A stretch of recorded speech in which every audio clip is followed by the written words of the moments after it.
اللہ کا نام لینے سے انسان اچانک پہنچنے والی مصیبت سے بھی محفوظ رہتا ہے۔ عثمان بن عفان کہتے ہیں، میں نے رسول اللہ صلی اللہ علیہ وسلم سے سنا، آپ فرماتے تھے جس نے شام کو 3 بار یہ دعا پڑھ لی اسے صبح تک کوئی اچانک مصیبت نہیں آئے گی، کوئی اچانک مصیبت نہیں آئے گی۔ یعنی اس کا مطلب نہیں کہ دوسری آ جائے گی، یعنی ایک دم کسی قسم کی پریشانی اس کو لاحق نہیں ہوگی۔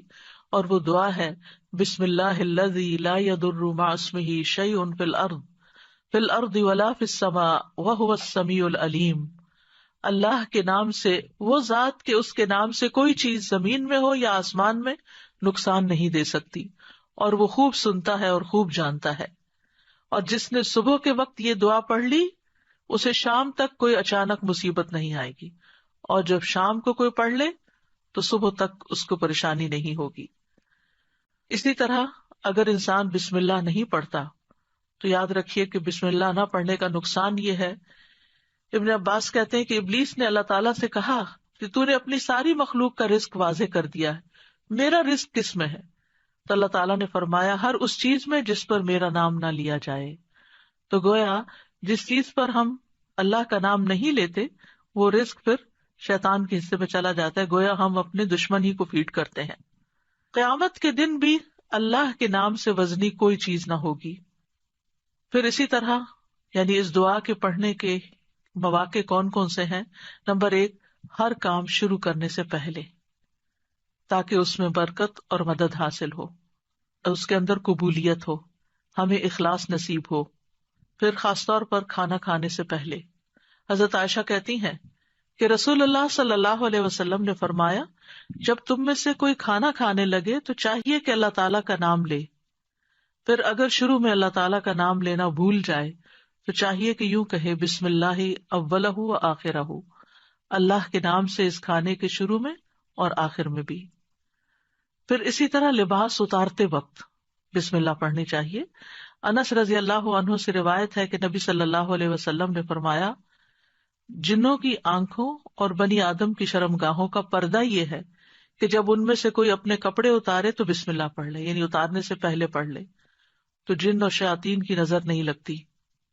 اسی طرح جب آپ بچوں کو کپڑے تبدیل کروا رہے ہوں تو اس وقت بھی بسم اللہ پڑھ لیں۔ اسی طرح بیت الخلاء جاتے وقت یعنی اندر پاؤں رکھنے سے پہلے بسم اللہ پڑھ کے دروازہ کھولیں۔ حضرت علی رضی اللہ عنہ روایت کرتے ہیں، کہتے ہیں کہ رسول اللہ صلی اللہ علیہ وسلم نے فرمایا، جنوں کی آنکھوں اور بنی آدم کی شرمگاہوں کا پردہ یہ ہے کہ جب ان میں سے کوئی بیت الخلاء جائے تو بسم اللہ پڑھ لے، کیونکہ جب انسان ننگا ہوتا ہے تو حفاظت کے فرشتے اس سے دور چلے جاتے ہیں۔ تو اس وقت حفاظت پھر کس سے حاصل ہوگی؟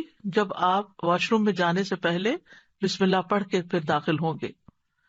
اسی طرح وضو سے پہلے ابو ہریرہ کہتے ہیں کہ رسول اللہ صلی اللہ علیہ وسلم نے فرمایا، لا صلاۃ لمن لا وضوء لہ ولا وضوء لمن لم یذکر اسم اللہ تعالی علیہ، کہ جس کا وضو نہیں اس کی نماز نہیں، اور جو شخص وضو کے شروع میں اللہ تعالیٰ کا نام نہ لے اس کا وضو نہیں۔ اب یہاں پر بعض لوگوں کو یہ پریشانی ہوتی ہے کہ ہم واش روم میں کھڑے ہوتے ہیں، وہیں سنک ہے، وہیں کموڈ ہے، تو پھر ہم بسم اللہ کس طرح پڑھیں؟ اس کے ایک تو یہ ہے کہ جب آپ وضو کی نیت سے جا رہے ہیں تو اندر داخل ہونے سے پہلے ہی پڑھ لیں اور جا کے ٹیپ کھول لیں اور اپنا وضو شروع کر دیں۔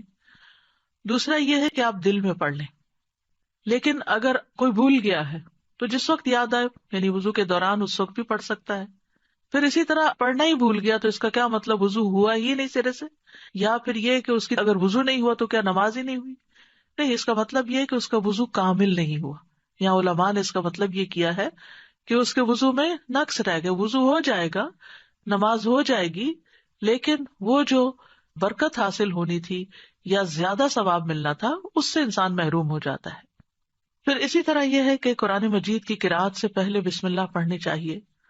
قتادہ سے روایت ہے، وہ کہتے ہیں کہ انس رضی اللہ عنہ سے سوال کیا گیا کہ نبی صلی اللہ علیہ وسلم کی قرأت کیسی تھی، تو انہوں نے بیان کیا کہ آپ صلی اللہ علیہ وسلم کھینچ کر پڑھتے تھے، پھر آپ نے بسم اللہ الرحمن الرحیم کو پڑھا، یعنی بسم اللہ الرحمن الرحیم، یعنی مد کے ساتھ پڑھتے تھے، الرحمان کو اور رحیم کو بھی کھینچ کر تلاوت کرتے تھے.